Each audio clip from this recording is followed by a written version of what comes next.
Hi Dick, just want to run through with you kind of how the back end of this WooCommerce site works and how you'll be adding programs or adding products, and then also how you'll be managing the orders. So when you log in, you'll just get the dashboard. It'll look something like this. I'm pretty sure I don't know if you're familiar with WordPress or not, but you can go up here in screen options and hide, remove what you don't want to see. I'd recommend getting rid of this. It's just one of the WooCommerce plugins that they put advertising basically there, and the at a glance isn't very important. So if you click on the screen options here, this will allow you to customize what you see here. You can also drag and drop this accordingly to get it to where you want it to be, and it gives you some breakdown of what's the top seller, order, so on and so forth, what's in stock, what's out of stock.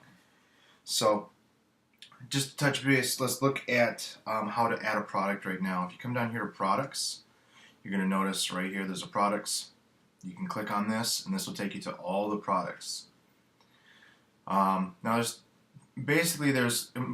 we've got all the categories set up that you had on the old site for organization of the products for the user. But the one that's important is this overstock. Overstock is the ones that the overstock items are going to be put into. If they're an overstock item, this is the only category they get assigned. So when you come in here, you put in the title and you put in this information, and then you come down here to overstock, and that's the only category if it's an overstock item that you check. Then down here is the product data, the SKU, the regular price. If there's a sales price, you can fill that in. Inventory, this I think would be very cool for the overstock, is that you can manage stock here. So you can say how many quantity of this overstock item, or even the other items, are there, and it will notify you when you're getting low. And then if you're out of stock, it obviously takes it off the floor. So that's how you'd manage if there is stock, or if there is a limited inventory of that. Shipping, we have to put the weight in ounces.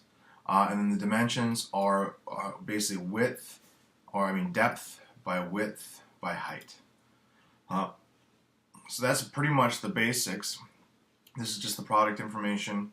And then if the product does have an image, it's just you set the product image, and then the product gallery images are the other small little images that show up underneath, which I will show you right here.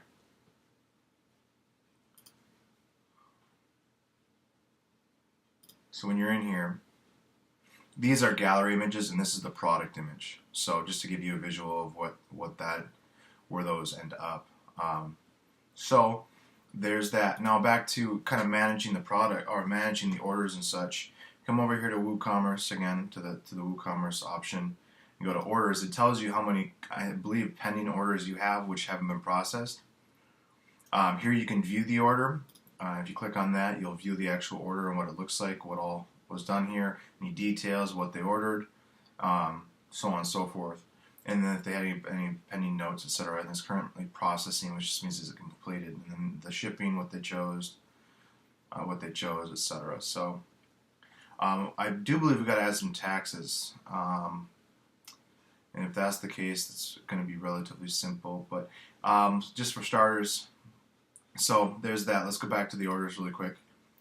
The one key, what's kind of nice about this, you hover over, it shows the billing address, telephone in case you need to get there. You can click through and see the items.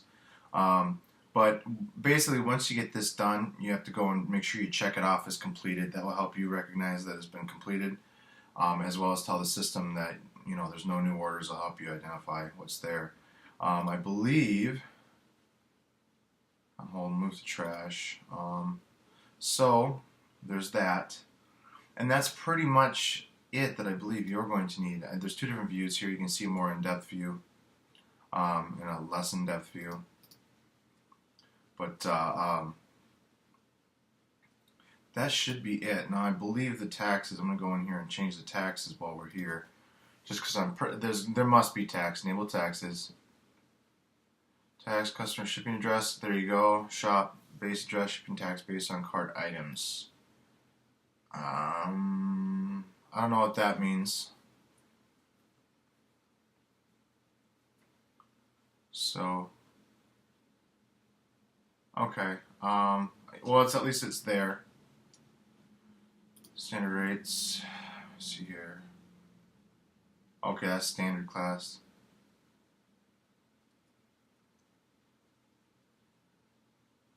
Hold on. Tax options. Well, anywho, that's something that we're gonna have to figure out. I don't know what you guys are currently doing or how it's being taxed, but it should be on a where the customers. I think it's based. I don't remember if it's based on where the customer's ordering from or if it's based on the state that the business is in. That's something that we will have to address.